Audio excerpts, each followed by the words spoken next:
ভাইয়া আমরা যাব কোথায়? যেটা সেটা করতে হবে, না হলে তুমি তো জানো এই ঘরটা যখন তখন ভেঙে যেতে পারে। চলো বোন, না হলে জেরুসালে থেকে যাব। ঠিক আছে চলো।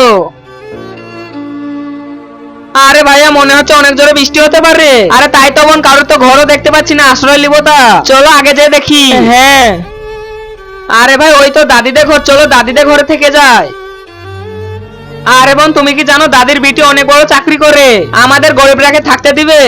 বাবা তাহলে আমরা রাতে কোথায় থাকবো? চলো বাবা একবার দেখেই নি। ঠিক আছে তোমরা এত করে বলছো, তাহলে দেখে আসি কি হয়। আর তোমরা কি জানো বড় লোকদের ঘরে গরিবরাকে থাকতে দেই না।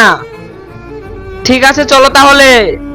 শুনেছি 10 জন যখন আমিন বলে তখন সেই দোয়াটা কবুল হয়ে যায়, তাই আমি দোয়া করে দিলাম এই ভিডিওটা যে লাইক করে চ্যানেলটা সাবস্ক্রাইব করে দিবে, আল্লাহ তাআলা তাদের পরিবারের জন্য অনেক ভালো রাখে। আরে দাদি তুমি কি জানো এই ঝড়ে অনেক মানুষের ঘর ভেঙে গিয়েছে?